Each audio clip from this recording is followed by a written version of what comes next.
कनिष्का बताओ बेटा, कहाँ तक पढ़ा था हम लोगों ने कल? कल तो शायद हमारी क्लास थी नहीं, परसों। कहाँ तक पढ़ लिया था हम लोगों ने? नोट किया था आप लोगों ने? Yes sir. अच्छा, नोट। Yes sir.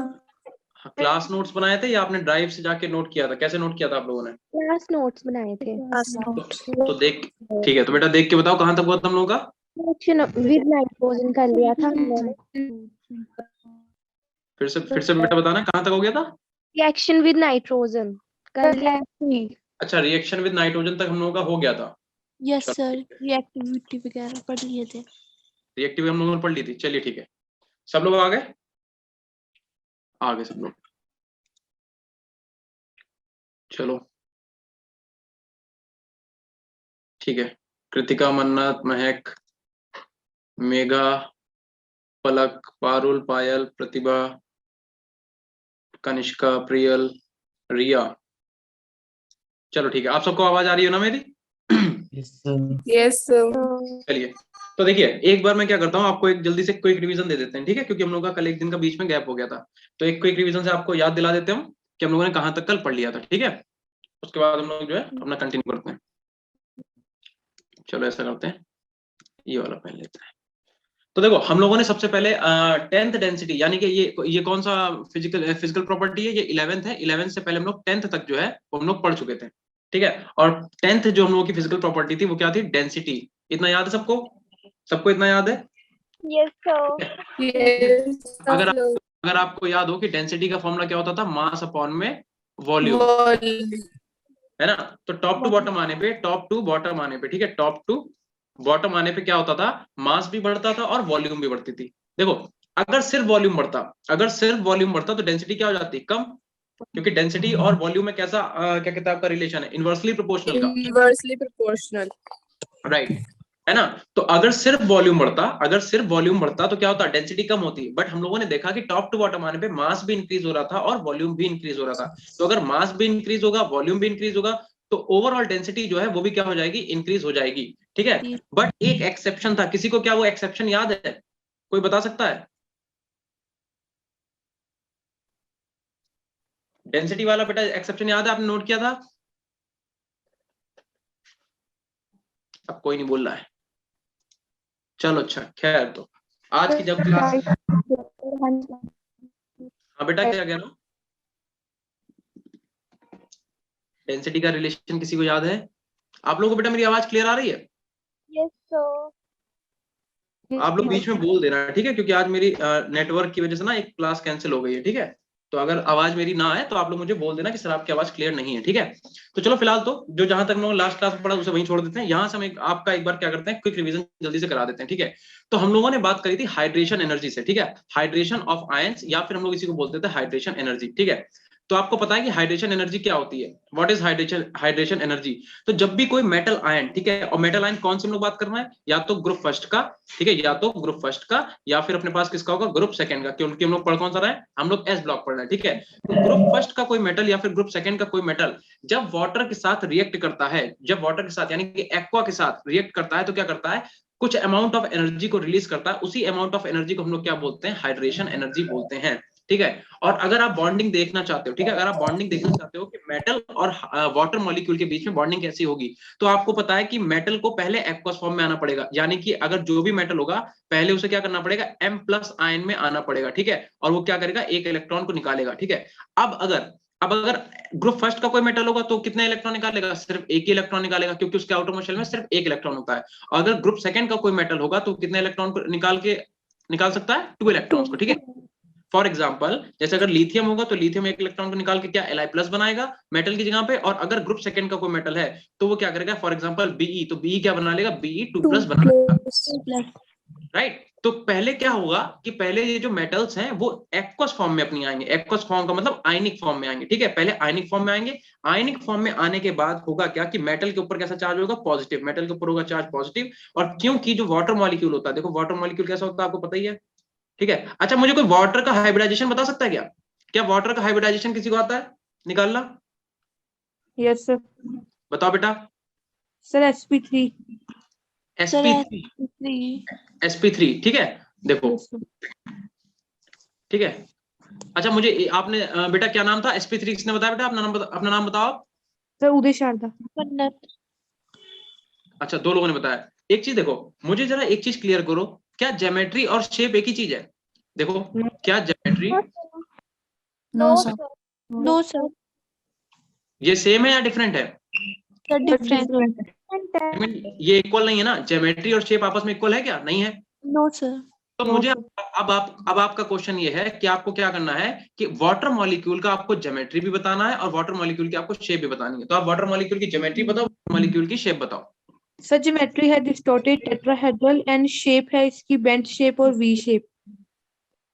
बिल्कुल सही, ठीक है। देखो, जिन बच्चों को आता है बहुत अच्छी बात है। बेटा क्या नाम बताया अपना आपने? सर उदय शारदा। अच्छा, ठीक है। बाकी लोग जिन्हें नहीं पता देख लो, ज्योमेट्री का मतलब होता है पेपर ड्रॉन स्ट्रक्चर, ठीक है। पेपर ड्रॉन स्ट्रक्चर मतलब जिस चीज को हम पेपर पे ड्रॉ कर सकते हैं, 2D स्ट्रक्चर जिसे बोलते हैं, ठीक है। तो जो पेपर ड्रॉन स्ट्रक्चर होती है वो होती है ज्योमेट्री। फॉर एग्जांपल, अगर आपको पता हो तो ऑक्सीजन के पास क्या होंगे? 2 लोन पेयर भी होंगे, है ना, क्योंकि ऑक्सीजन का एटॉमिक नंबर कितना होता है? 8। कैसे लिखोगे आप इसे? 1s2 2s2 एंड 2p कितना हो जाएगा? तो देखो, ऑक्सीजन के 4 इलेक्ट्रॉन कहाँ है? आउट मोशन में कितने इलेक्ट्रॉन इसके? देखो 6, 2 ये और 2 ये, मतलब 4 ये और 2 ये, 6। तो 6 इलेक्ट्रॉन देखो कैसे यूज करा इसने।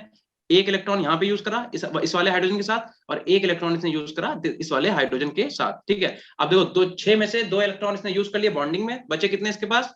4 इलेक्ट्रॉन। 4 इलेक्ट्रॉन मतलब 2 लोन पेयर। और हमें पता है कि हम लोग हाइब्रिडाइजेशन निकालते हैं तो हम लोग क्या लिखते हैं? नंबर ऑफ सिग्मा बॉन्ड कितने? 2 प्लस लोन पेयर भी कितने इसके पास? 2। और स्टिरिक अगर आपका है तो हाइब्रिडाइजेशन कितना होता है? तो हाइब्रिडाइजेशन होता है sp3। कितनी ठीक है। तो अगर आप पेपर में ड्रॉ करोगे, ठीक है, पेपर में ड्रॉ आप ये चीज कर सकते हो, बट एक्चुअल में आपको इलेक्ट्रॉन दिखाई थोड़ा ना देगा। जब आप वाटर के मॉलिक्यूल को देखोगे तो वाटर के मॉलिक्यूल को आप देखो, इलेक्ट्रॉन तो एक्चुअल में आत्माएं है ना, उन्हें आप देख नहीं सकते हो, ठीक है। इलेक्ट्रॉन को आप देखोगे थोड़े ना, तो एक्चुअल में आप क्या देखोगे? एक्चुअल में आप सिर्फ इतना देखोगे, सिर्फ आप ये देखोगे इतना, ठीक है। आपको एक्चुअल में ये इलेक्ट्रॉन्स जो है वो नहीं दिखेंगे। तो जो पेपर ड्रॉन स्ट्रक्चर है उसे बोलते हैं ज्योमेट्री, और जो रियल स्ट्रक्चर है, एक्चुअल विजुअलाइजेशन जो होता है मॉलिक्यूल का, उसे हम लोग बोलते हैं शेप, ठीक है। तो एक्चुअल में होता क्या है? देखो, अब टेट्राहेड्रल sp3 का मतलब इसकी स्ट्रक्चर क्या होगी? टीडी का मतलब टेट्राहेड्रल, ठीक है। और टेट्राहेड्रल स्ट्रक्चर में जो एंगल होता है वो कितना होता है? 109 डिग्री 28, है ना। 109 डिग्री 28 मिनट जो है वो एक्चुअल एंगल होता है किसका? टेट्राहेड्रल का। लेकिन यहाँ पे इन 2 लोन पेयर्स की वजह से क्या होता है? लोन पेयर और लोन पेयर होता ज्योमेट्री है। डिस्टॉर्टेड होती है। हाँ जी, हाँ बेटा, ठीक है। तो इन दोनों लोन पेयर के बीच में क्या होता है? रिपल्सन। और उस रिपल्सन की वजह से ये जो एंगल 109 डिग्री 28 मिनट होना चाहिए था वो घट के कितना हो जाता है? 107 डिग्री के आसपास। ये बात सबको पता है कि नहीं पता? जल्दी बताओ, यस सर। है ना। चलो, आपको बेसिक्स जो है बहुत अच्छे से आते हैं, ये बहुत अच्छी बात है, ठीक है। क्योंकि आप ऐसे एग्जाम की तैयारी कर रहे हो कि आपके बेसिक्स क्लियर होने चाहिए, तभी आपको एकदम जो है हायर लेवल पे ले जाया जा सकता है। चलो 1 सेकंड मुझे दो, इसे इरेज कर दूं मैं।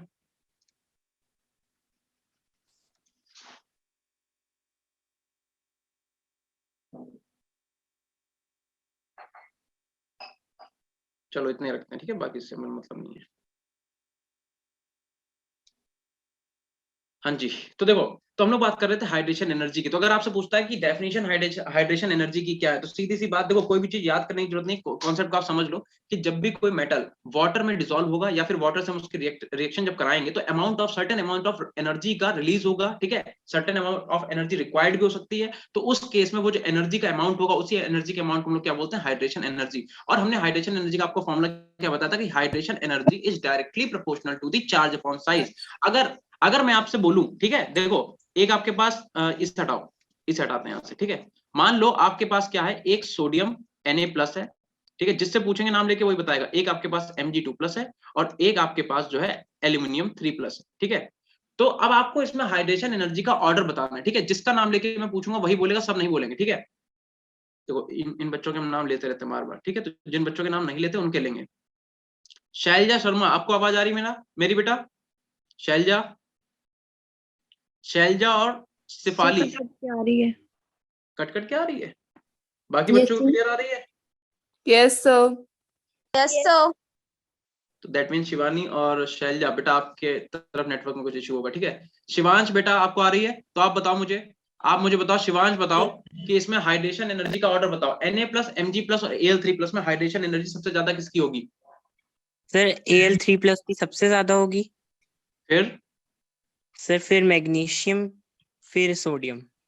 बिल्कुल सही। देखो सीधा सीधा लिखा हुआ है कि हाइड्रेशन एनर्जी जो होती है वो डायरेक्टली प्रोपोर्शनल है किसके, चार्ज के, और इनवर्सली प्रोपोर्शनल है किसके, साइज के। अब जरा ठीक है, अब जरा देखना, अब हम आपको कुछ अलग अलग मेटल देते हैं, ठीक है।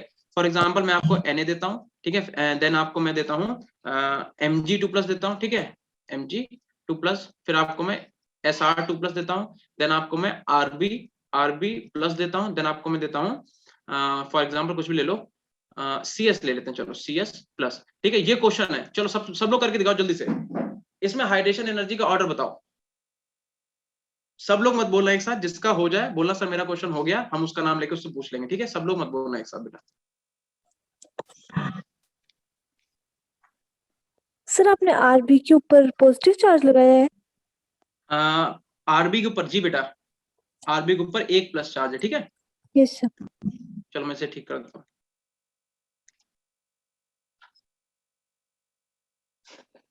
जिसका ये क्वेश्चन हो जाए वो मुझे बोलना कि सर मेरा हो गया, मैं उसका नाम लेके पूछ लूंगा, ठीक है।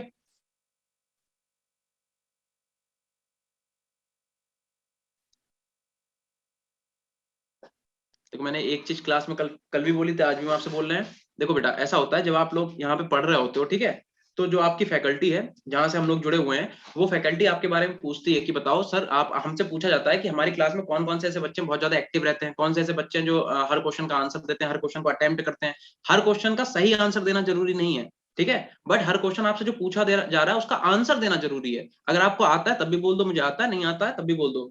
इससे होगा क्या, इससे आपको फायदा होगा, ठीक है। आपको क्या फायदा होगा, जब हमसे नाम पूछा जाएगा मुझसे कि बताइए आपकी क्लास में कौन कौन से ऐसे बच्चे हैं जो रैंक बूस्टर प्रोग्राम में पार्टिसिपेट कर सकते हैं, तो आप में से जो बच्चे बार बार मुझसे बताएंगे आंसर, मैं उनका नाम ले दूंगा, ठीक है। तो हो सकता है उससे आपको कुछ बेनिफिट मिले, आपको कुछ गिफ्ट हैम्पर मिले, या हमारी तरफ से कुछ कोर्स प्रोवाइड कराया जाए, है ना। इसलिए बोला जरूर करो, शांति से नहीं बैठने की जरूरत है। सर एक बार क्वेश्चन रिपीट करना। बेटा क्या कह रहे हो? सर क्वेश्चन रिपीट करना।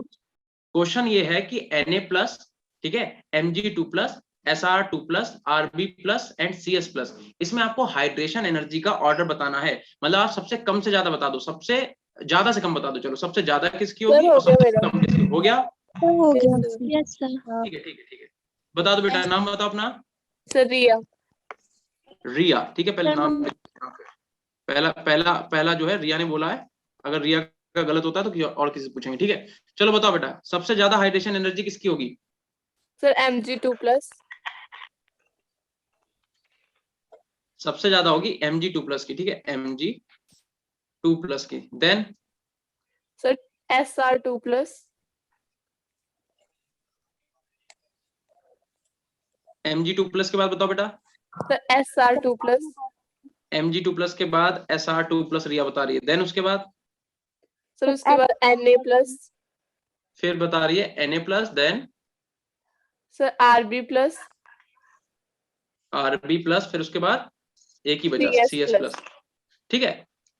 बताओ कितने बच्चों का ये आंसर आया है, कितने बच्चों का ये आंसर आया, बता दो जरा। Yes sir. Yes sir. क्या सबका यही आंसर आ रहा है? Yes sir. Yes sir. तो ठीक है, इसका मतलब आपको हाइड्रेशन एनर्जी बिल्कुल क्लियर है। अगर आपको हाइड्रेशन एनर्जी के क्वेश्चन आएंगे तो आप कर लोगे, ठीक है, बिल्कुल सही है। चलिए अभी और क्वेश्चन आपको देंगे, ठीक है। एक दो बच्चे चैट में बता रहे हैं, उनका भी देख लेते हैं।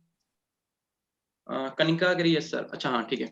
चलो देखो, तो हाइड्रेशन एनर्जी आपको क्लियर है कि नहीं, बताओ। आपको कुछ नहीं करना, बस आपको ये जो बॉक्स में फॉर्मूला लिखा हुआ है, इस फॉर्मूले को आपको याद रखना है, ठीक है। Hydration energy is directly proportional to the charge and inversely proportional to the size. अच्छा एक बात आप सोच लो, आप कौन सा चैप्टर पढ़ रहे हो?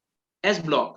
तो ऐसा मत करना कि यहाँ पे आपको जो भी प्रॉपर्टीज पढ़ाई जा रही हैं वो आप सारे एलिमेंट्स पे अप्लाई कर दो, ऐसा नहीं है। हर ब्लॉक की प्रॉपर्टीज अलग है, ठीक है। तो आपको अगर एस ब्लॉक की प्रॉपर्टीज पढ़ाई जा रही है तो आपको एस ब्लॉक पे ही एप्लीकेबल करनी है। ये मत कहना कि सर आपने तो कहा था कि जो हाइड्रेशन एनर्जी वो directly proportional charge upon size है, और आपको मतलब मेटल उठा लो डी ब्लॉक का, ओके, तो उसमें नहीं लग रहा है ये। तो आपको हम क्या पढ़ा रहे हैं? S block. तो ये प्रॉपर्टीज जितनी भी हैं ये एस ब्लॉक की हैं, ठीक है। चलो इतनी बात आपको क्लियर हो गई, ठीक है। अब आगे देखो, अब हुआ क्या, हमने देखा कि हम लोग जब एल्कली मेटल्स को वाटर में डिसॉल्व करते हैं, मैंने आपको कल एक क्वेश्चन बताया था, मैंने क्वेश्चन पूछा था, इनफैक्ट मैंने आपसे पूछा था कि बताओ कि वाटर में कोई चीज डिसॉल्व कब होती है, तो उसका आंसर कोई बताएगा फिर से मुझे?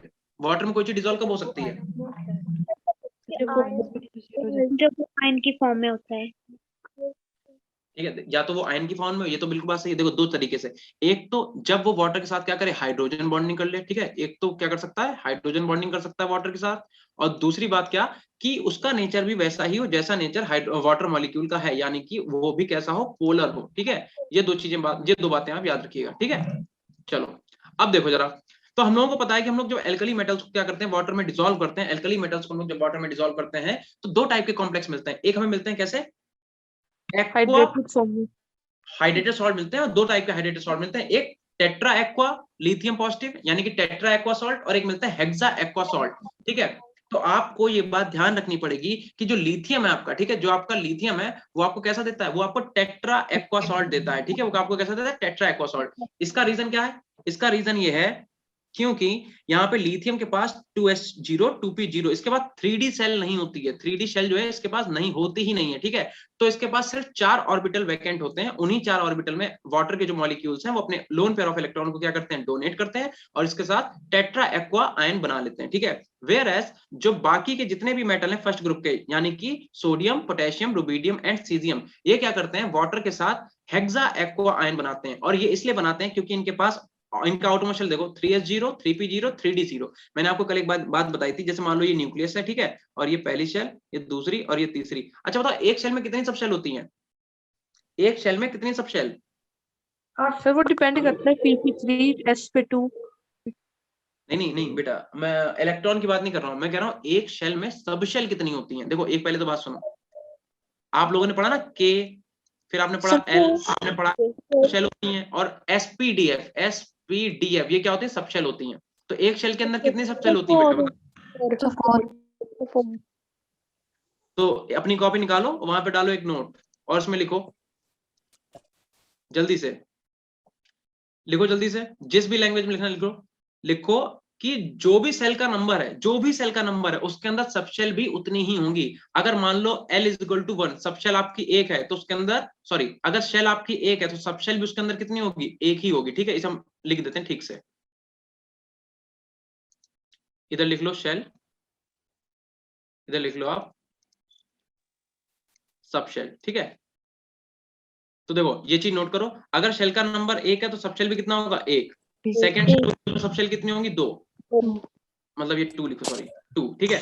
थर्ड सब शेल है उसके अंदर, थर्ड शेल के अंदर सब शेल कितनी होंगी, 3। ऐसे ही फोर्थ सब शेल अगर है उसके अंदर, फोर्थ शेल के अंदर सब शेल भी कितनी होंगी, 4 होंगी। देखो जैसे कि आपको पता होगा जो के आपका शेल होती है उसके अंदर सिर्फ s ऑर्बिटल होता है, या फिर s सब शेल होती है। L के अंदर s भी होती है और p भी होती है।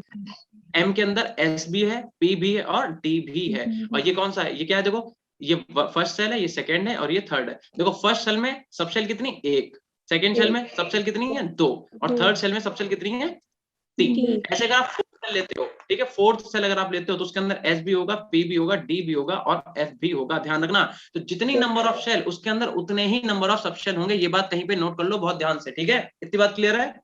Yes, sir. ठीक है, ठीक है।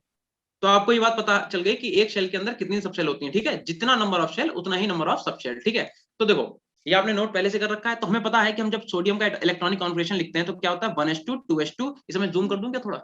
Yes, sir. Yes sir. अब ठीक है, Yes, sir.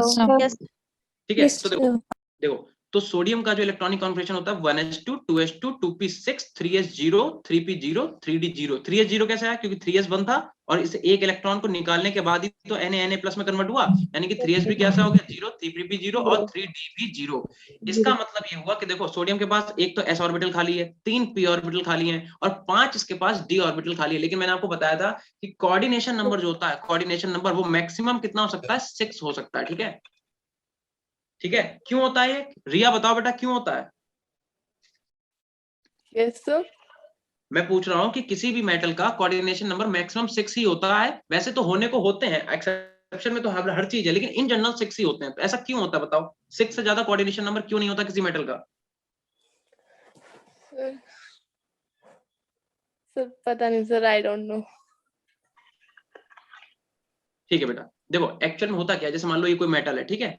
अब यहाँ पे हुआ क्या कि एक H2O मॉलिक्यूल जो है वो आके जुड़ गया, ठीक है। ऐसे ही क्या हुआ, एक दूसरा H2O आके जुड़ गया, ऐसे ही एक तीसरा H2O आके जुड़ गया, ठीक है, 5वां आ गया और एक छठा आ गया, 1 2 3 4 5, एक और आएगा, छठा आ गया।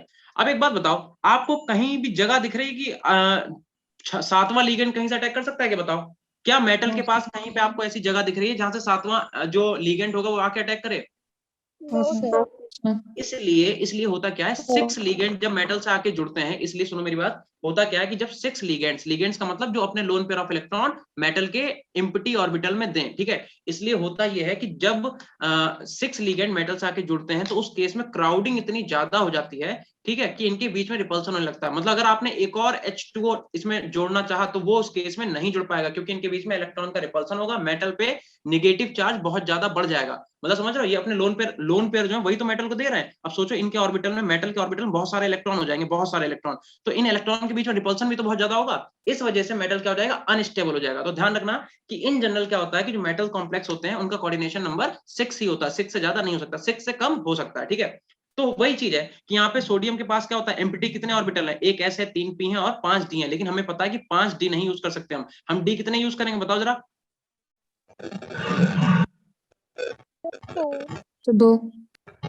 ठीक है, हाँ, यानी कि हम लोग क्या करेंगे, एक ऐसा ऑर्बिटल, 3 पी ऑर्बिटल और सिर्फ 2 ही हम लोग डी ऑर्बिटल यूज करते हैं। दैट मींस 6 हो गए, देखो ना, 1 2 3 4 5 6। तो इस वजह से इसका हाइब्रिडाइजेशन कितना हो गया, sp3d2 जो होगा आपका हाइब्रिडाइजेशन, उसकी ज्योमेट्री कितनी होगी बेटा? ज्योमेट्री बता दो इसकी कितनी होगी जल्दी से।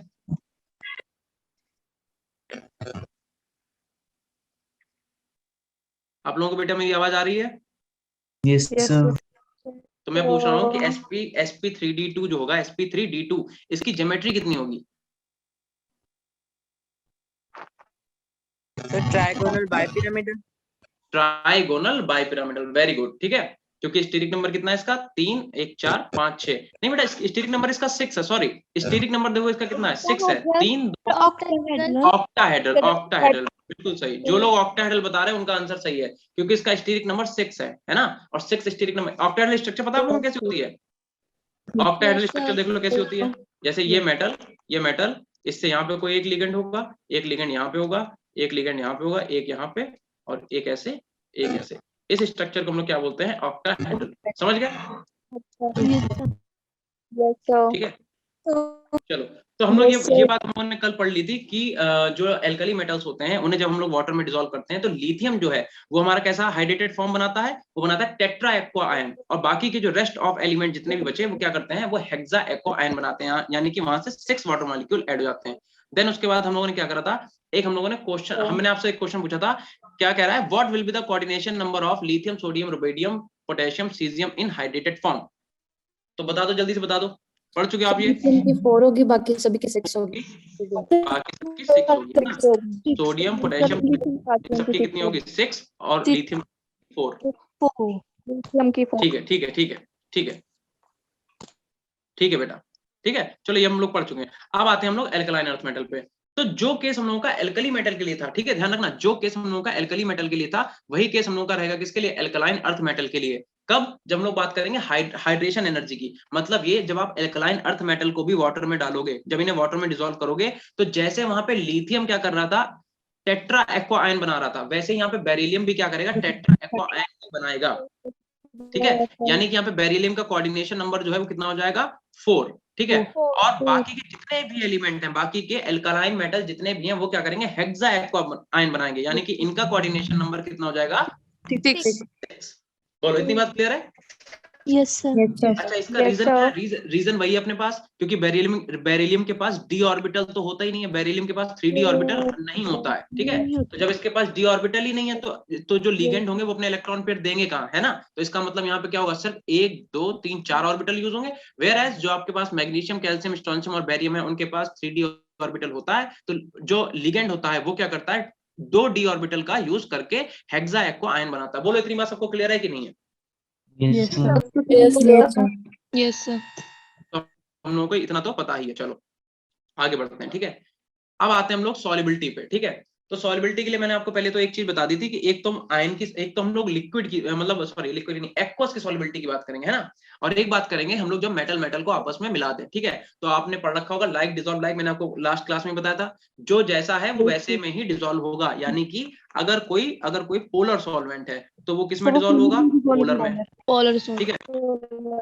और अगर आपका कोई नॉन पोलर है, नॉन पोलर किस में डिसॉल्व होगा, नॉन पोलर नॉन पोलर, ठीक है। दैट मीन अगर आपने क्या किया, एक ग्लास लिया, ठीक है, आपने एक और ग्लास लिया और आपने एक और ग्लास लिया, ठीक है, और इस ग्लास में भी वाटर है, ठीक है, इस ग्लास में भी वाटर है और इस ग्लास में भी आपके पास वाटर है। आपने क्या कहा, आपने कहा मैं इसमें क्या कर रहा हूँ, 10 ग्राम या फिर 100 ग्राम हम क्या कर रहे हैं, इसमें चीनी डालते हैं, ठीक है, या शक्कर डालते हैं।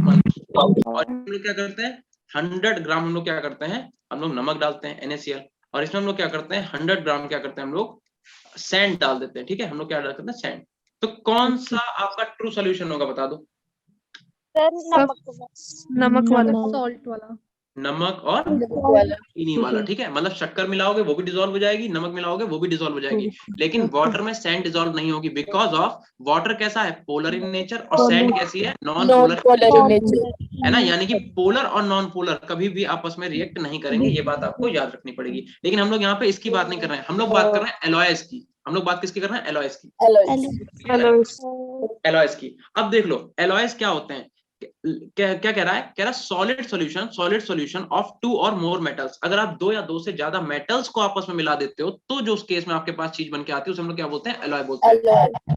और एलॉय बनाने की जो सबसे ज्यादा कैपेसिटी होती है किसके पास होती है, डी ऑर्बिटल, डी के मेटल्स के पास, है ना। तो डी ब्लॉक के जितने भी एलिमेंट हैं उनकी कैपेसिटी जो है वो ज्यादा होती है एलॉय बनाने की as compare to the S block. Condition क्या है एलॉय बनाने की, एलॉय बनाने की कंडीशन ये, एक तो मेटल जो है वो सेम साइज ऑफ एटम के होने चाहिए, मतलब मेटल के अंदर जितने भी एटम्स होंगे उनका साइज क्या होना चाहिए, सेम होना चाहिए। दूसरी बात, वैलेंस शेल जो होनी चाहिए उनकी सिमिलर, यानी कि अगर आप किसी का 3s ले रहे हो तो किसी के आप 3s2 से आप इनकी रिएक्शन नहीं करा सकते। करा सकते हो क्या, नो सर, अगर यहाँ पे 3s1 है तो दूसरे मेटल का भी यहाँ पे क्या होना चाहिए, 3s1 ही होना चाहिए, तभी आपस में रिएक्ट करेंगे, ठीक है। कभी भी 3s1 3s2 से रिएक्ट नहीं कर पाएगा। और तीसरी बात यह है कि क्रिस्टल स्ट्रक्चर जो है उनकी कैसी होनी चाहिए, सेम होनी चाहिए। क्रिस्टल स्ट्रक्चर कितनी पढ़ाई बेटा आप लोगों ने, कितनी पढ़ी है आपने, एक ध्यान करो, आपने एक BCC पढ़ी थी, ठीक है, एक आपने SCP पढ़ी थी, एक आपने FCC पढ़ी थी, ध्यान है ये। BCC का मतलब body centre cubic structure, SCP का मतलब हेक्सागोनल क्लोज पैकिंग, और FCC का मतलब फेस सेंटर क्यूबिक स्ट्रक्चर, ठीक है। तो ये मैं आपको ऊपर पढ़ा चुका हूँ, ठीक है। चलो आ जाओ, देखो मैंने कहा था इस क्वेश्चन पे यहाँ पे आप ऐसे लिख लेना 100%, यहाँ से क्वेश्चन आपसे जरूर पूछा जा सकता है, ठीक है। क्या लिखा हुआ है, lithium is miscible only with sodium eight above 350 degree Celsius. Lithium जो है सिर्फ और सिर्फ किसके साथ मिलेगा, सोडियम के साथ एलॉय बनाएगा, बाकी के जितने भी एल्कली मेटल है वो एक दूसरे के साथ बना सकते हैं। देखो क्या लिखा है, all are completely miscible with each other, बाकी के जितने भी हैं वो एक दूसरे के साथ मिलके एलॉय का फॉर्मेशन कर सकते हैं। लेकिन जो लिथियम है, लिथियम वो सिर्फ और सिर्फ सोडियम के साथ बनाएगा। और देखो सोडियम के साथ ऐसे नहीं बना देगा कि लिथियम लिया सोडियम लिया आपस में मिला दिया। देखो टेम्परेचर देखो कितना है, 350 डिग्री सेल्सियस।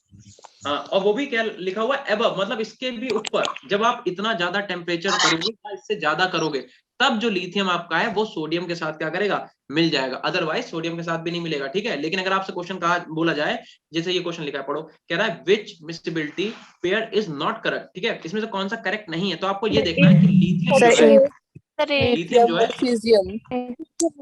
हाँ बेटा ठीक है ये, हाँ सबका आंसर आ गया, ए ही होगा, ठीक है। आपको बस ये देखना है कि लिथियम जो है अगर वो सोडियम के साथ लिखा हुआ है तो वो सही होगा, अदरवाइज अगर लिथियम किसी और भी एलिमेंट मेटल के साथ लिखा है तो वो गलत हो जाएगा, ठीक है। ऑप्शन है तनिष्का, हाँ बेटा ऑप्शन है, ठीक है। चलो और भी तो बोल रहा है, कनिका ए, ठीक है बेटा। चलो अभी इधर देख लो, ठीक है। तो देखो यहाँ पे क्या, लिथियम जो सीजियम के साथ मिला रहे हैं, तो क्या लिथियम सीजियम के साथ मिल सकता है, मिल ही नहीं सकता, तो ये गलत हो गया। और बाकी के ये सब सही है, ये सब आपस में मिलकर एलॉय बना सकते हैं, ठीक है। चलो आगे आते हैं, लिखा हुआ है which of the following statement about water is false, water के रिगार्डिंग इनमें से कौन सा जो स्टेटमेंट है वो फॉल्स है, ठीक है, बता दो। वरना तो ऑप्शन बी, बेटा ऑप्शन बी नहीं होगा। अच्छा कौन सा बता रहे हो आप लोग, ऑप्शन बी बता रहे हो इस वाले क्वेश्चन का, ठीक है ऑप्शन बी अभी देखते हैं। चलो सर सेकंड वाले का, सेकंड वाले में, ठीक है ठीक है। सेम एक्सटेंसिव वाला। अश्मिता, राघव, नैना, बी, ठीक है। देखते हैं बेटा, पढ़ लेते हैं। देखो क्या कह रहा है, which one of the following statement about water is false. पहला स्टेटमेंट पढ़ते हैं, चलो क्या कह रहा है। कह रहा water can act both as acid and base. ये बात सबको पता है कि वाटर जो है एम्फोटेरिक इन नेचर होता है। प्रतिभा ठाकुर, बी, ठीक है, ये बात सबको पता है। दूसरा क्या कह रहा है, कह रहा है there is extensive intramolecular hydrogen bonding in the condense phase. देखो हमने आपको कल बताया था ना, कल नहीं शायद हम लोगों ने परसों ये बात पढ़ी थी कि जो वाटर का मॉलिक्यूल होता है उसमें इंट्रामोलिकुलर हाइड्रोजन बॉन्डिंग नहीं होती है। कौन सी होती है? इंटरमोलिकुलर। देखो यहाँ पे क्या होता है, दो जो वाटर मॉलिक्यूल है वो आपस में हाइड्रोजन बॉन्डिंग शो करते हैं, ठीक है। देखो, और हाइड्रोजन बॉन्डिंग किसे एक्चुअल में बोलते हैं। देखो एक चीज आप ट्रिक लिखो, कहीं पे लिखो फोन, लिखो FON। FON का मतलब हाइड्रोजन अगर इनमें से कभी भी किन्हीं दो मेटल के बीच में आ गया तो उसे बोलेंगे ये हाइड्रोजन बॉन्डिंग शो कर रहा है। फॉर एग्जांपल जैसे मान लो F और H और F, अगर दो F के बीच में H आ गया तो हाइड्रोजन बॉन्डिंग हो रही होगी। अगर दो O के बीच में हाइड्रोजन आ गया तो क्या हो रही होगी, हाइड्रोजन बॉन्डिंग। अगर दो N के बीच में हाइड्रोजन आया तब भी क्या हो रही होगी, हाइड्रोजन। या फिर इनमें से अगर मल्टीपल भी हैं, जैसे फॉर एग्जांपल एक F है, बीच में H है और इधर O है, इसे भी हम लोग हाइड्रोजन बॉन्डिंग में काउंट करेंगे, ठीक है। तो ये ट्रिक लिखो, जल्दी से ट्रिक लिखो, ये वाली कहीं पे लिखो ट्रिक, ठीक है, और लिख लो फोन।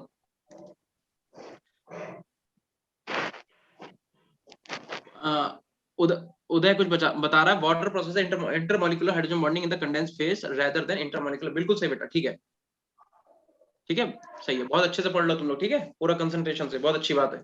देखो ऐसे बच्चे जब पढ़ते हैं ना तो पढ़ाने में मजा भी आता है, ठीक है। तो हम भी आपको अपने फुल एनर्जी के साथ पढ़ा पाएंगे, और आप अगर इंटरेस्ट नहीं लगो तो मुझे मजा नहीं आएगा।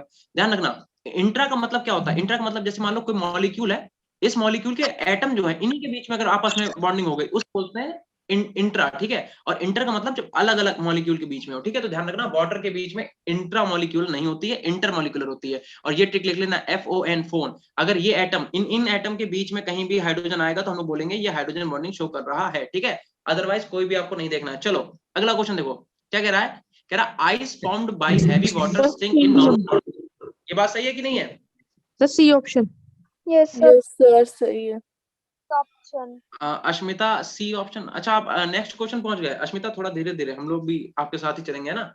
मैं ऑप्शन जरा क्लियर कर दूं। देखो कह रहा है ice water ice found by heavy water sinks in normal. ये हमने कल आपको एक्सप्लेन करा, आपको पता है D2O जो ड्यूटेरियम होता है, क्या उसका क्या होता है मास 1H2 है ना, इसी को तो D बोलते हैं। तो हाइड्रोजन से हैवी होता है तो ऑब्वियस सी बात है पानी में डालो तो डूब जाएगा, ठीक है। और क्या कहता है, water is oxidise the oxygen during photosynthesis. ये भी बिल्कुल रिएक्शन सही है, ठीक है। चलो अगला क्वेश्चन क्या कह रहा है। कह रहा है which of the following atom has the highest first ionisation energy. ये भी क्वेश्चन मैं आपसे पूछ चुका हूं, आपने निकाला था, इसका आंसर कितना आया था, स्कैंडियम। आपको ध्यान होगा इसमें जो है क्या आ रहा था, आउटर मोस्ट शेल में 3H2 शायद आ रहा था, Poor shielding effect था। नहीं इसके ऑप्शन में 3H2 ही आ रहा था ना, बना के देख लेते चलो।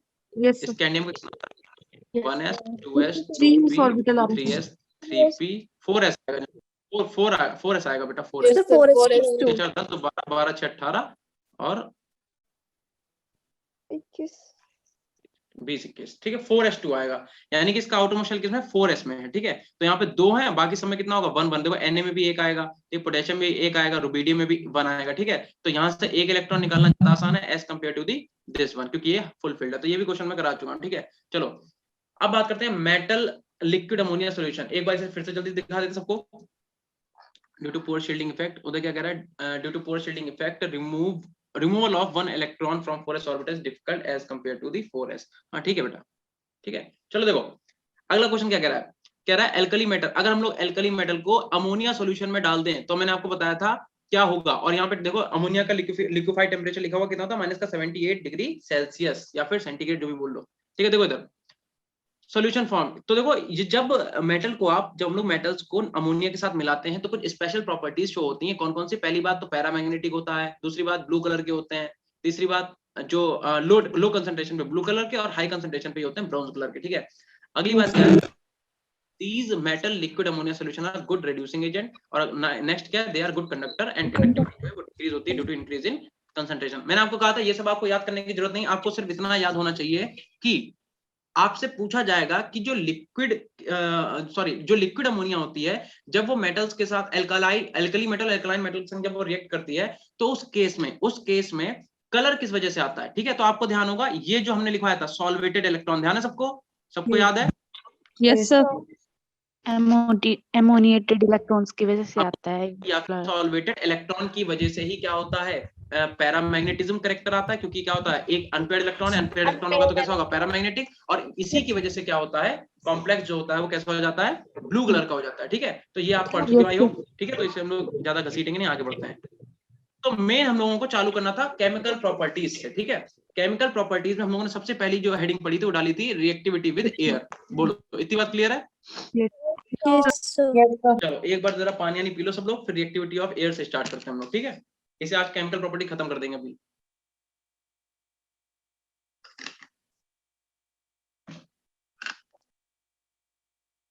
चलो ठीक है, देखो अब बात अगर एयर की करें तो हम लोग को पता है एयर के अंदर O2 भी होता है और एयर के अंदर N2। अगर मैं आपसे बोलूं, मेरा क्वेश्चन बहुत ध्यान से सुनना बेटा। ठीक है, सब लोग मेरी बात बहुत ध्यान से सुनना। अगर मैं आपसे बोल रहा हूं कि बताओ अर्थ पे, ठीक है, देखो हम कहां की बात कर रहे हैं, हम कह रहे हैं अर्थ पे पाया जाने वाला सबसे ज्यादा मात्रा में, है ना, एलिमेंट कौन सा है? अर्थ पे सबसे ज्यादा पाया जाने वाला एलिमेंट कौन सा, बताओ? O2 बता रहे हैं, नाइट्रोजन। कुछ लोग नाइट्रोजन बता रहे हैं। ठीक है, कुछ लोग ऑक्सीजन वाले हैं, कुछ लोग नाइट्रोजन वाले हैं। तो देखो बेटा, जिस भी बच्चे ने, किसी ने नाइट्रोजन, कनिका बता रही नाइट्रोजन। ठीक है, देखो इधर जिन बच्चों ने O2 बोला है, O2, उनका आंसर बिल्कुल सही है। देखो एक चीज सुनो, देखो ये हमारी अर्थ हो गई। ठीक है, और अर्थ से अगर आप 11 किलोमीटर ऊपर चले जाओ, ठीक है, कितना, 11 O2, प्राची O2। देखो बेटा इधर देखो, अगर आप अर्थ से 11 किलोमीटर ऊपर चले जाओ तो यहीं तक बस अपना एटमॉस्फेयर है। ठीक है, यहीं तक अपना क्या है, एटमॉस्फेयर। और हम आपको बता दें कि सिर्फ एटमॉस्फेयर जो है उसमें जो है N2 जो है वो आपका 78% के आसपास है, और जो O2 आपका है वो 21% के आसपास है। और बाकी की जो इनर्ट गैसेस हैं या फिर नोबल गैसेस, इनर्ट गैसेस जो होती हैं वो 1% क्या है, helium, neon, argon, krypton, xenon, radon, ये सब आती हैं। ठीक है, नोबल गैसेस जो होती हैं। ठीक है, अब मेरी बात सुनो, कुछ बच्चों ने ये वाला देखा होगा कि N2 कितना पाया जाता है, 78%, O2 कितना पाया जाता है, 1%। इसी को देख कर उन्होंने क्या करा, आंसर लगा दिया, और यहीं पे वो गलत हो गए। बात सुनो, मेरी बात सुनो, आंसर में, क्वेश्चन में देखो क्या पूछा गया, कहां पूछा गया, अर्थ पे पूछा गया है, ना कि एटमॉस्फेयर पे। देखो एटमॉस्फेयर तो है ही, एटमॉस्फेयर तो आपने देख लिया, एटमॉस्फेयर में O2 कितनी थी, एटमॉस्फेयर में O2 थी 21%, प्लस लिथोस्फीयर में O2, देखो लिथोस्फीयर में भी तो O2 होगी। ठीक है, और हाइड्रोस्फीयर में भी तो O2 होगी, जहां पे समुद्र है अपना, जहां पानी है वहां भी तो ऑक्सीजन होगा, क्योंकि देखो पानी किससे मिलकर बना है, इधर देखो, पानी में ऑक्सीजन नहीं होगा क्या, ये क्या दिख रहा है,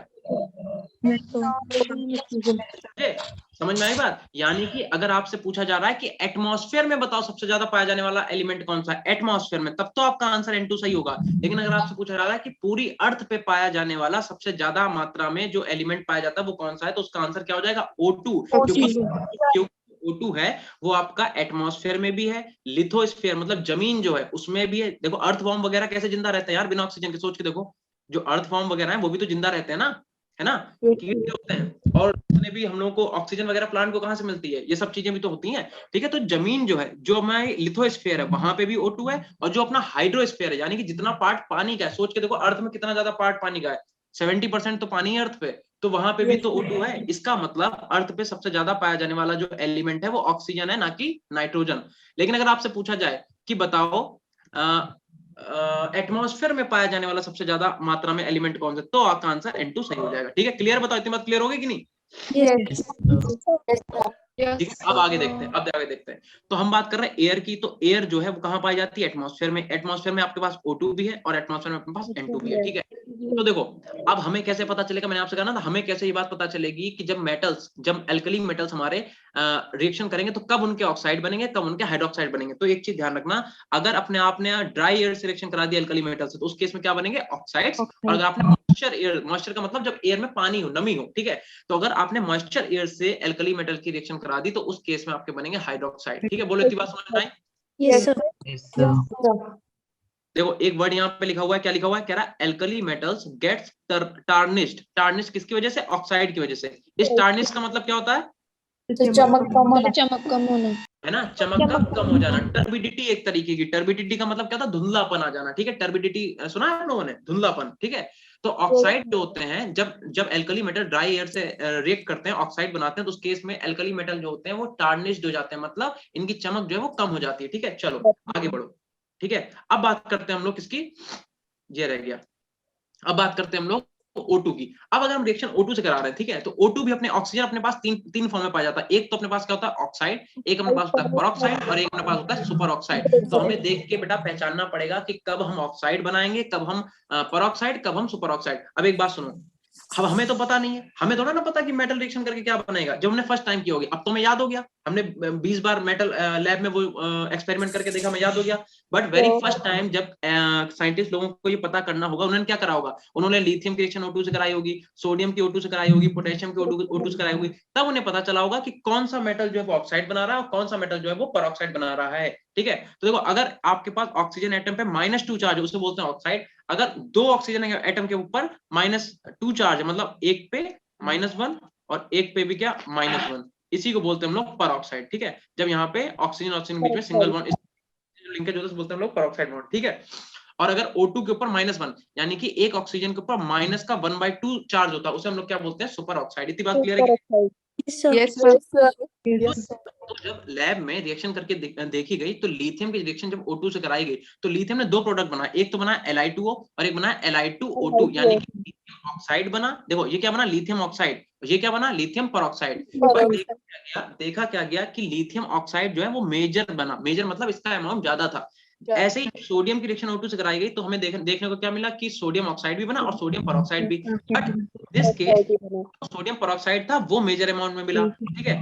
ऐसे ही हम लोगों ने जब पोटेशियम की रिएक्शन, ठीक है, potassium super oxide plus potassium peroxide. हाँ जी बिल्कुल ठीक है, ठीक है। जब पोटेशियम ने ऑक्सीजन रिएक्शन करी, तो क्या हुआ, एक तो पोटेशियम का परऑक्साइड बनाया और सुपर ऑक्साइड बनाया। लेकिन इस केस में क्या हुआ, पोटेशियम का जो सुपर ऑक्साइड था वो मेजर फॉर्म में है, ठीक है। तो हम ये क्या करेंगे, ऐसे तो याद नहीं रहेगा, तो आप, हमने बताया ना, एक ट्रिक याद कर लो। क्या ट्रिक है अपने पास, OP sir. OP sir OP sir का मतलब क्या हो गया, देखो आप टॉप टू बॉटम, लिथियम का मतलब O का मतलब क्या, ऑक्साइड बनाएगा लिथियम।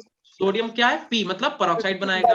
और बाकी के जितने भी मेटल हैं वो क्या बनाएंगे, सर S का मतलब सुपर ऑक्साइड। ये ट्रिक्स हमने लिखी कि नहीं लिखी, जल्दी बोलो। ठीक है, तो हम लोग यहाँ तक कर चुके थे। अब आगे देखते हैं, हम लोग अब पढ़ रहे थे रिएक्शन विद N2, ठीक है। अब देखो हम लोग क्या करेंगे, N2 से रिएक्शन करेंगे, ठीक है।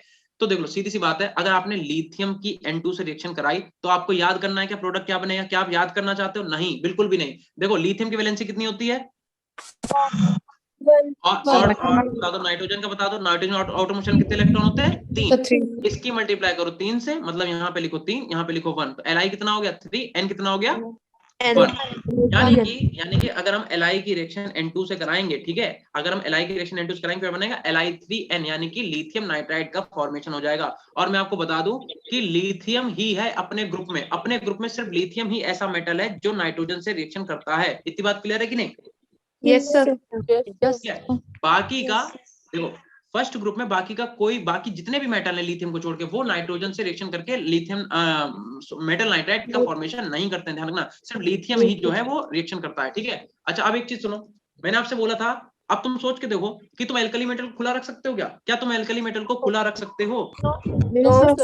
रिएक्ट बाइग्रेसिव विद ऑक्सीजन, है ना, बिल्कुल सही। देखो क्यों, क्योंकि अगर तुमने एल्कली मेटल को खुला रखा एयर में, तो ये देखो एयर में O2 भी है और एयर में अपने पास N2 भी है, ठीक है। क्या करेगा, O2 के साथ रिएक्ट करके अपना ऑक्साइड में आएगा, एक्सेस ऑफ हीट रिलीज हो जाएगी।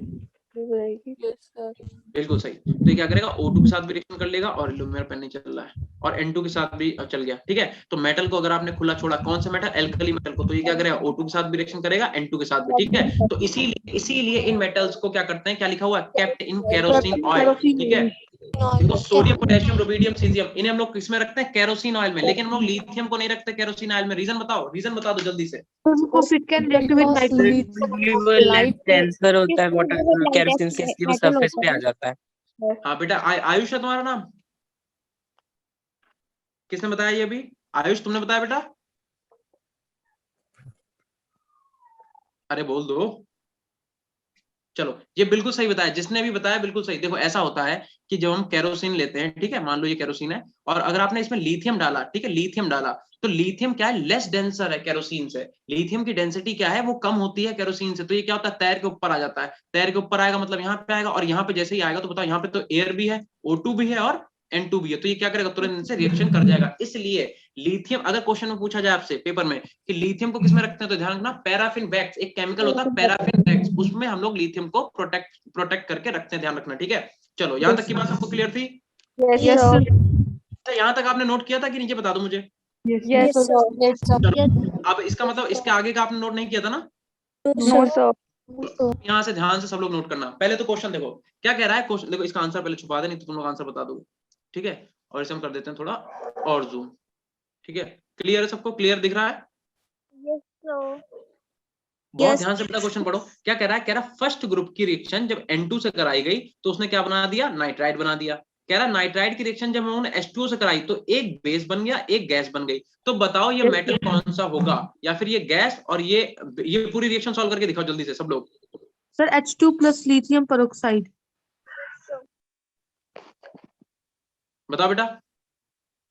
Sir, H2 plus lithium peroxide. और बेस लिथियम ऑक्साइड। नहीं, मुझे बताओ ये मेटल जो है, ये ग्रुप फर्स्ट का कौन सा मेटल है? Sir, lithium. लिथियम। इसकी रिएक्शन हम किससे करा रहे हैं? N2 से। से. N2 से नाइट्राइड कौन सा बनेगा? LiO. Li3n। Very good, very good. अब बताओ Li3n की रिएक्शन हम करा रहे हैं किससे? H2O से, ठीक है। H2O से हाइड्रोजन लिबरेट हो रही है. H2O से तो एक गैस बन रही है, कौन सी गैस बनेगी? Hydrogen H2. Hydrogen gas, very good. और बताओ बेस कौन सा बनेगा? LiOH. OH, वेरी नाइस, ठीक है। आप लोगों को पढ़ाने मुझे बहुत अच्छा लग रहा है, ठीक है, कि आप सबको जो है इंटरेस्ट आ रहा है पढ़ने में, इंटरेस्ट लेके पढ़ रहे हो। देखो अभी मैंने ऊपर क्या लिखवाया था, मैंने बताया था कि लिथियम जो है इज द ओनली एलिमेंट, अपने ग्रुप का लिथियम ही सिर्फ ऐसा एलिमेंट है जो N2 से रिएक्शन करता है। दैट मीन यहाँ पे कौन हो सकता है? सिर्फ लिथियम ही तो हो सकता है, सोच के बताओ। Yes, sir. Yes, sir.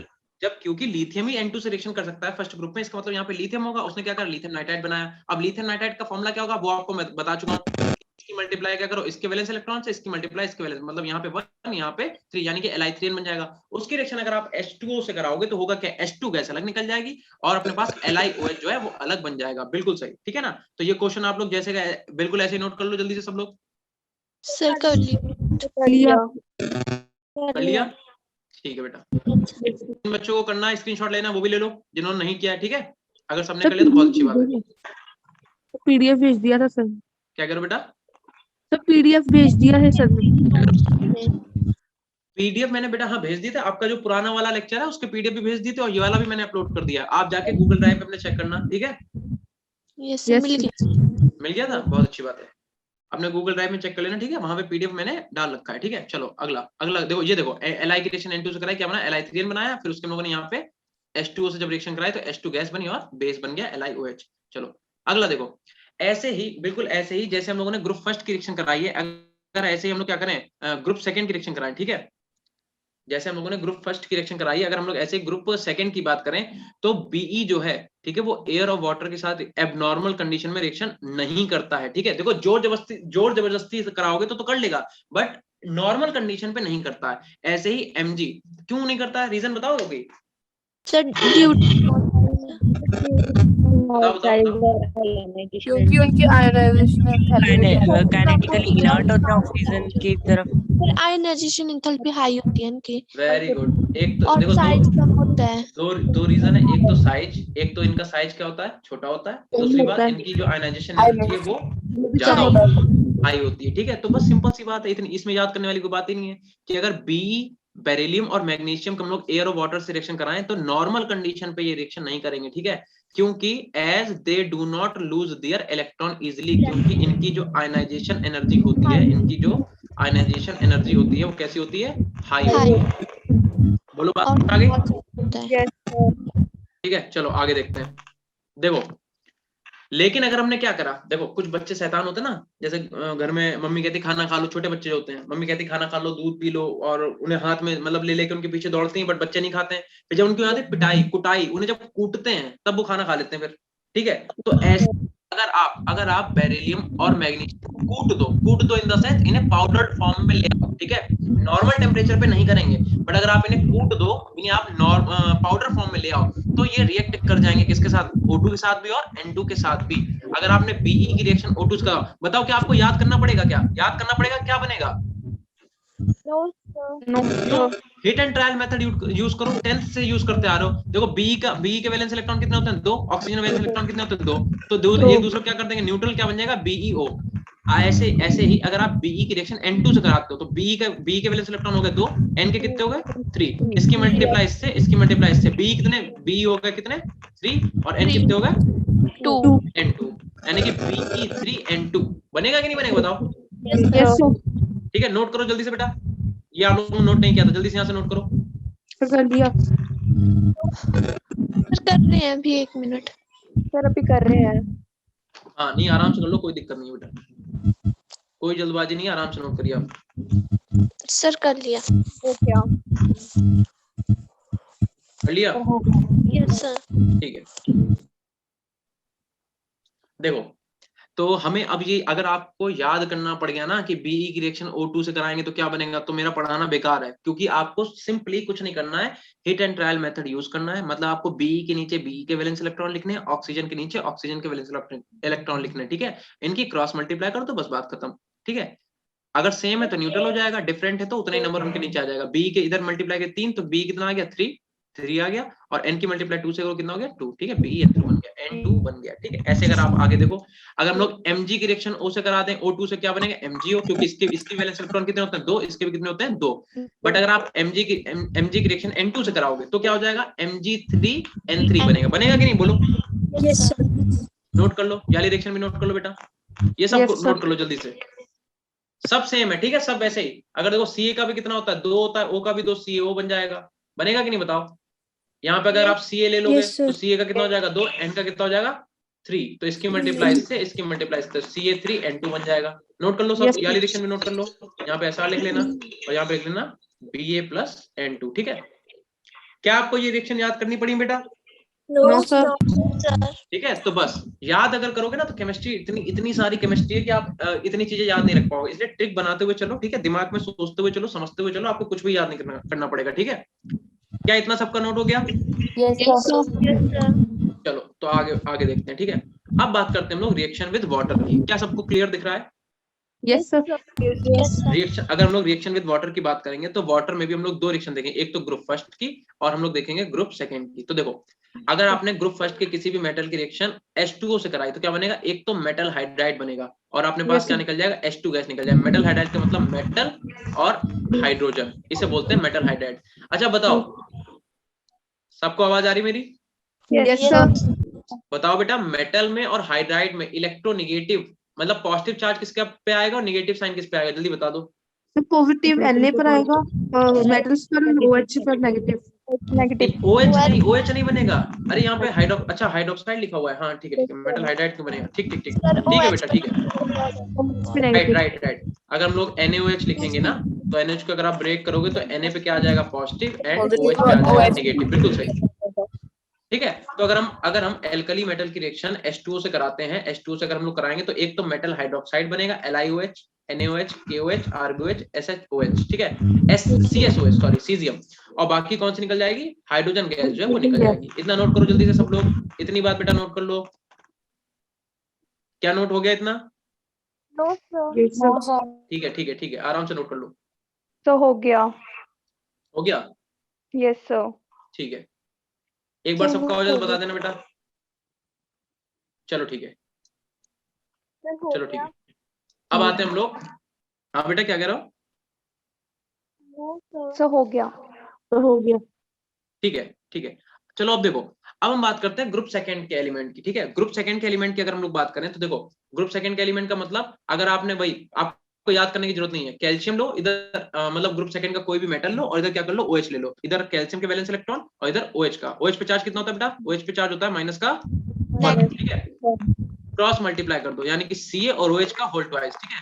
तो अगर आपने क्या करा, अगर आपने कैल्शियम, स्ट्रोंशियम, बेरियम इन तीनों की रिएक्शन कराई वाटर से, तो ये तो क्या करेंगे, normal calcium hydroxide, strontium hydroxide और बेरियम हाइड्रोक्साइड देंगे, प्लस H2 गैस को रिलीज करेंगे। लेकिन देखो ध्यान रखो, क्योंकि देखो हमने बोला ना ये अपने परिवार के सबसे नटखट सदस्य हैं, ठीक है। कौन कौन, Be और Mg, ये आसानी से रिएक्शन नहीं करेंगे, ठीक है। तो नॉर्मली एट नॉर्मल कंडीशन, ठीक है, एट नॉर्मल नॉर्मल कंडीशन जो आपका कैल्शियम, स्ट्रोंशियम और बेरियम होता है, ये तो वाटर के साथ रिएक्शन करके इनके बेसिस देते हैं, यानी कि कैल्शियम हाइड्रोक्साइड, स्ट्रोंशियम हाइड्रोक्साइड और बेरियम हाइड्रोक्साइड। लेकिन जो आपका बीई, बेरिलियम और मैग्नीशियम होता है, ये रिएक्शन नहीं करते हैं। देखो अब इनके नखरे देखो, अगर आपने Mg को कोल्ड वाटर दिया तो ये कोई रिएक्शन नहीं दिखाएगा, सुनते रहना, ठीक है। अगर आपने Mg को कोल्ड, ये क्वेश्चन आपसे बेटा पूछा जाएगा इसलिए नोट जरूर कर लेना, ठीक है। इतनी चीज ये नोट करो, और ये वाली रिएक्शन तो बहुत ही इंपॉर्टेंट है, ठीक है, इस पे तो लिख लेना आप 100%। देखो तो अगर आपसे क्वेश्चन पूछा जाएगा कि Mg की दो रिएक्शन देगा, एक में Mg की रिएक्शन कराएगा किससे, कोल्ड वाटर से, एक में Mg की रिएक्शन कराएगा किससे, हॉट वाटर से। तो अगर आपने Mg की रिएक्शन कोल्ड वाटर से कराई, कोई भी रिएक्शन नहीं होगी, ठीक है, नो रिएक्शन। और अगर आपने Mg की रिएक्शन करा दी हॉट वाटर से, तो आपको क्या मिलेगा, magnesium hydroxide plus H2 gas आपको मिल जाएगी, ठीक है। इतनी बात क्लियर है। लेकिन जो बेरिलियम है, देखो आयनाइजेशन एनर्जी तो मैग्नीशियम की भी ज्यादा है, बेरिलियम की भी ज्यादा है, लेकिन बेरिलियम का साइज मैग्नीशियम से कैसा छोटा है, इस वजह से बेरिलियम को चाहे आप ठंडा पानी दो, चाहे बेरिलियम को आप गर्म पानी दो, ये किसी भी तरीके की रिएक्शन शो नहीं करता है, ध्यान रखना। समझ में आया? Yes sir. इतना नोट कर लो जल्दी से, साफ साफ कर लो, सर डन। ठीक है, ठीक है, ठीक है, ठीक है। तो ये बेटा, ये चार जो रिएक्शन लिखी हुई है, ये चार रिएक्शन जरूर याद रखना आप लोग, ठीक है। कि अगर हम लोगों ने मैग्नीशियम को कोल्ड वाटर दिया तो कोई रिएक्शन नहीं देगा, अगर हम लोगों ने मैग्नीशियम को हॉट वाटर दिया तो वो मैग्नीशियम हाइड्रोक्साइड बना लेगा, ठीक है। बट बेरिलियम को चाहे आप कोल्ड वाटर दो, चाहे आप हॉट वाटर दो, ये वाटर से रिएक्शन नहीं करता किसी भी कंडीशन में, ठीक है।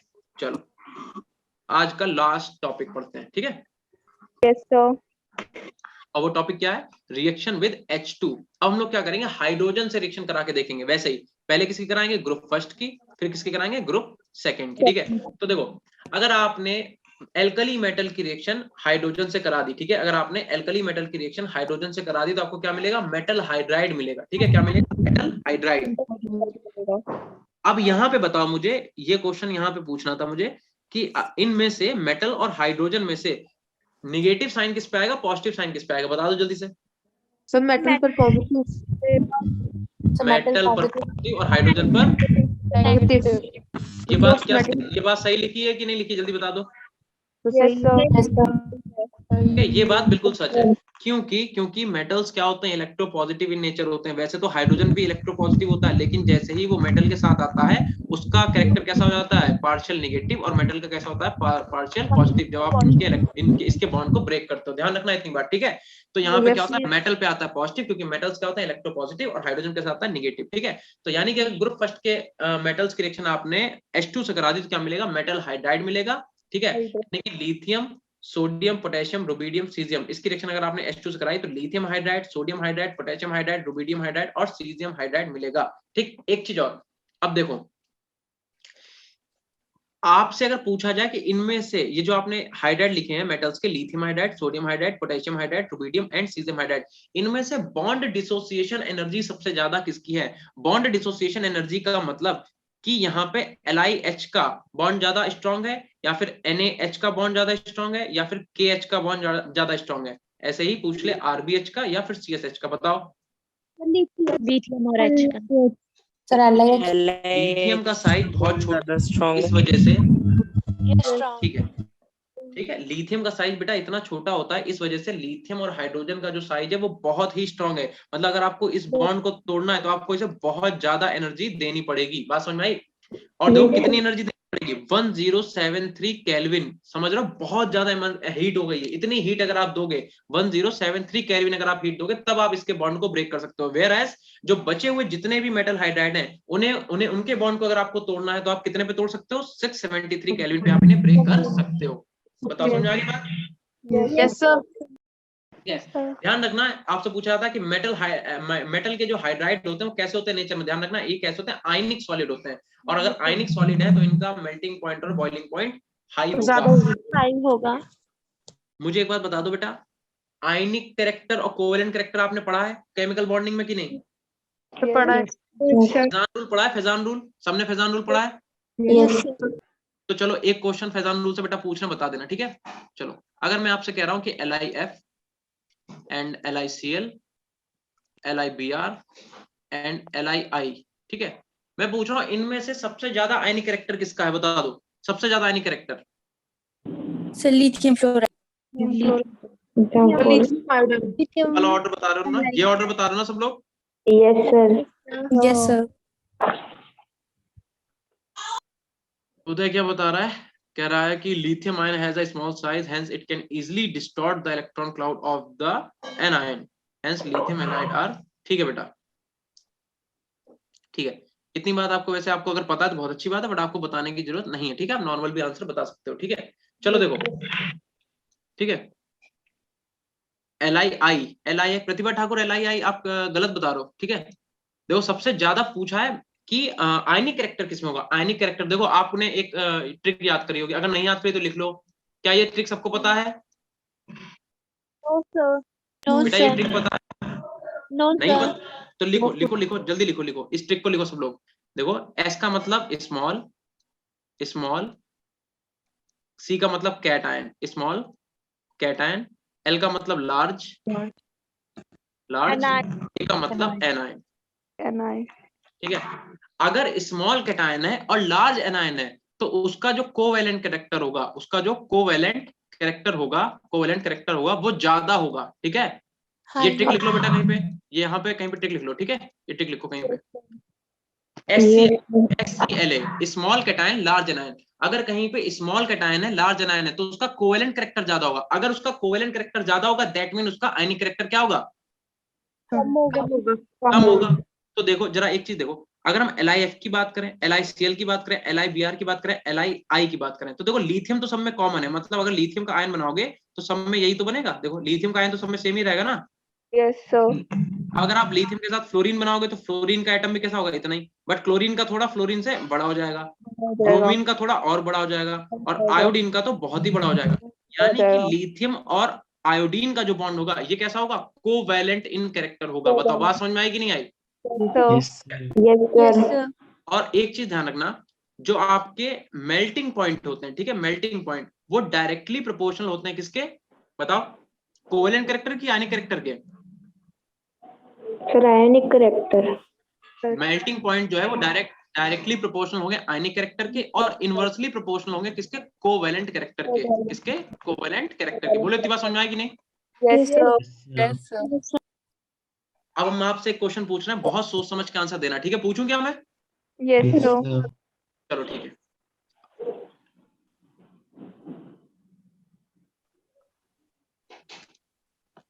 देखो क्वेश्चन क्या है, आपको जो है मेल्टिंग पॉइंट का ऑर्डर बताना है। मेल्टिंग पॉइंट का आपको ऑर्डर बताना है क्या होगा, ठीक है। और हम आपके सामने जो है लिख रहे हैं। एक मैंने लिखा BeCl2, ठीक है। एक मैंने लिखा MgCl2, और एक मैंने लिखा CaCl2, और एक मैंने क्या लिख दिया? चलो लिख देते हैं, फॉर एग्जाम्पल लिख देते हैं, चलो BaCl2 ही लिख देते हैं। BaCl2। बताओ मेल्टिंग पॉइंट का ऑर्डर बता दो जल्दी से। मेल्टिंग पॉइंट सबसे ज्यादा किसका होगा?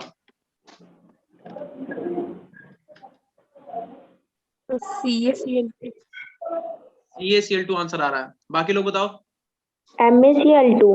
Sir CaCl2।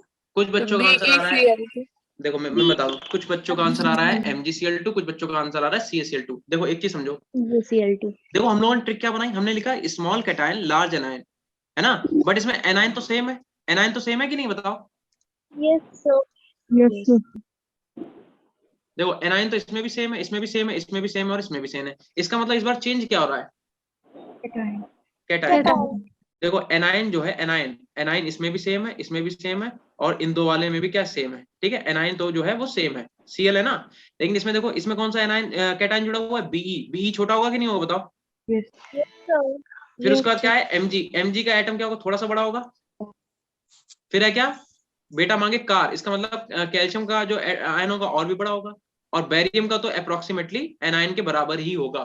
तो अब बता दो, इसका उल्टा नहीं कर सकते हो क्या? इसका क्या उल्टा नहीं कर सकते हो? बताओ जल्दी बता दो। देखो इसका मतलब ये हुआ कि यहाँ पे सबसे छोटा कैटायन कौन सा है? Be, और सबसे बड़ा एनायन कौन सा है? मतलब एनायन और कैटायन का रेशियो का डिफरेंस सबसे ज्यादा किसमें है? BeCl2 में है कि नहीं? बताओ। Yes sir. Yes sir. That mean BeCl2 का कोवेलेंट कैरेक्टर सबसे ज्यादा होगा कि नहीं होगा? बताओ। Yes, Yes, sir. sir.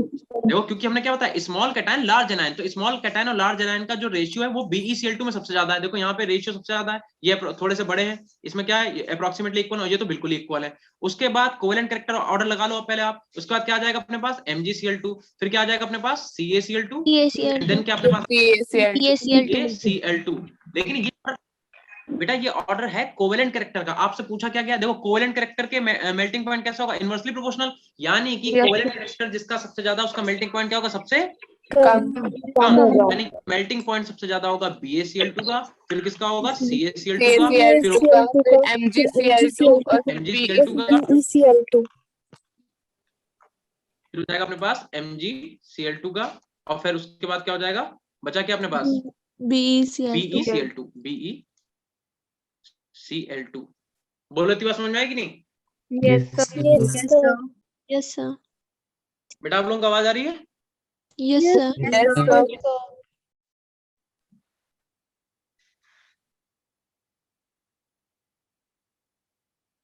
चलिए ठीक है, बोलो इतनी बात क्लियर हुई कि नहीं? Yes, sir. Yes, sir. Shefali ने आंसर दिया BeCl2, MgCl2, CaCl2, BaCl2, बिल्कुल सही है बेटा, ठीक है। तनिष्का ने भी दिया BaCl2, और एक बच्चे ने दिया है, किसने दिया है, प्रतिभा ने CaCl2 बोला नहीं, आकाश ने BaCl2 दिया, ठीक है। ठीक है, तो इसका मतलब BaCl2 का जो आयनिक कैरेक्टर होगा वो सबसे ज्यादा होगा। बोलो इतनी बात क्लियर है कि नहीं? ये बात समझ में आई कि नहीं आई? Yes, sir. अगर आ गई है तो इस ट्रिक को कहीं पे नोट कर लो बहुत अच्छे से, ठीक है। और उसके बाद हम लोगों को क्या देखना था, हम लोगों को देखना था हाइड्राइड किसके देखने थे, एल्कालाइन अर्थ मेटल के, BaCl2, रुचिका, प्राची, ठीक है बेटा। चलो देखो अब हम लोग इसके, ये नोट कर लिया तो हटा दें इसे, ठीक है।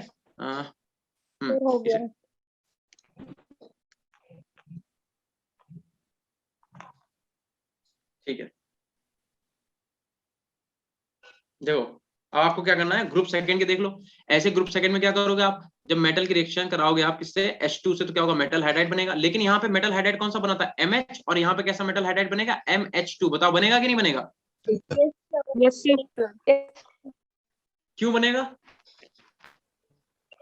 सर बिकॉज उनके साथ 2 चार्ज आता है, उनके पास 2 है इलेक्ट्रॉन। ना, क्योंकि जो ग्रुप सेकंड के मेटल है उन पे वैलेंसी उनकी कितनी होती है, +2 होती है, ठीक है, +2, ये ध्यान रखना, ठीक है। तो बस सेम ही है, Ca की रिएक्शन, इधर Ca की वैलेंसी लिखो, इधर लिखो आप H2 की वैलेंसी, इसकी क्रॉस मल्टीप्लाई करो, आपका बन जाएगा CaH2, ठीक है।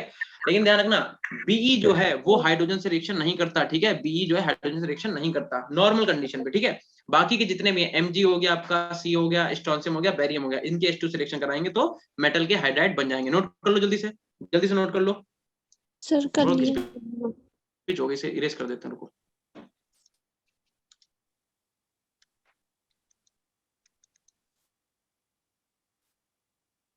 इरेज क्यों नहीं हो रहा भाई?